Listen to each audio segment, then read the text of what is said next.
All right, good evening, YouTube. Thanks again for tuning in to another video here on Chris's Watch Reviews, live from my basement studio, Sunday evening. And tonight I wanted to take a look at the Orient Kamasu. This was a really popular release from Orient back in 2018. I picked mine up last December, so I've had it for about 10 months now. So I just wanted to give a quick few thoughts about it. Orient's an watchmaker from Japan that's been around since 1950. They were acquired by the Seiko Group in 2007. However, they still maintain their own level of independence. This particular model here is the Orient Kamasu. Like I said before, it's a dive watch. It has applied indices, day-date complication, and it's an automatic movement. I'll talk about that more in just a brief moment. Quick dimensions: the case width is 41 and a half. Lug to lug is 47, and it is about 13 mil thick. You can see there's no doming on the crystal there. The crystal is sapphire. There really isn't much of way of AR coating on it. Now, let me go ahead and just throw it on my wrist here just to show you how well it wears.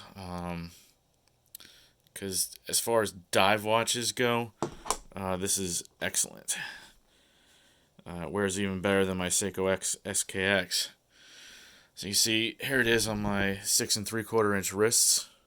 It's excellent. You can see that short lug to lug too. The 47 really helps it fit on a wrist. So this would even fit on someone's wrist who's smaller than mine, say 6 1/4, 6 1/2. This will wear really well. So let me go ahead and take it off again. As far as the strap goes, this is an aftermarket tropical rubber strap.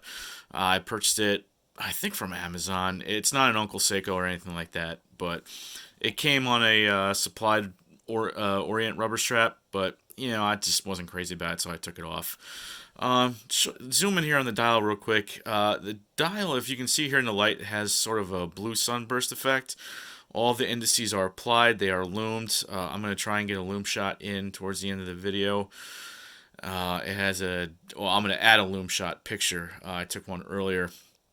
It has a day-date complication, and what Orient did here that I really like, that Seiko doesn't do with their day-date complications, is that they frame it and box it, as you can see.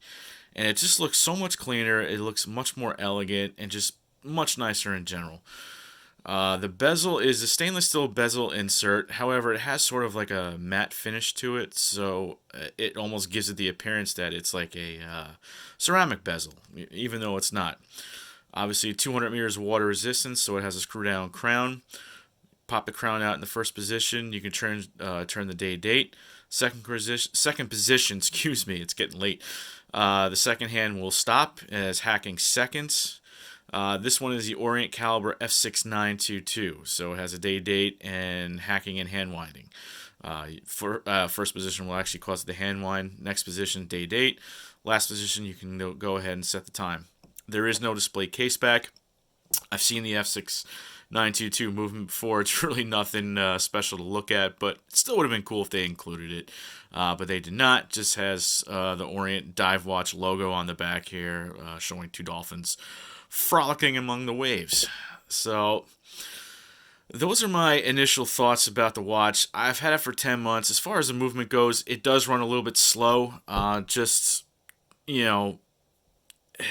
I don't have a time grapher, so my experience is anecdotal, but if I had to guess, it's around 15 to 17 seconds slow a day.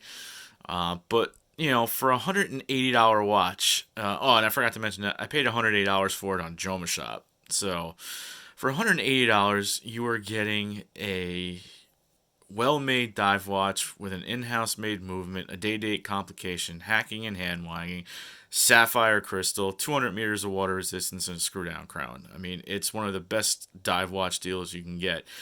I use it as my beater watch. I don't typically take it with me to work. I dress up a little bit for work. But this is definitely my beater watch. I've worn this thing in the ocean. I just took it to Ocean City last month and wore it in the waves. It's fantastic. So it does what it's set out to do. If you want to add a leather strap to it and dress it up, you absolutely can do that because it wears small enough to fit under the cuff of a dress shirt, if that's your choice. So those are my initial thoughts about the watch. If you have any questions or comments, feel free to leave them down below. If you like the video, please like and subscribe. I hope to do more videos soon. Thank you for tuning in, YouTube. Have a great night.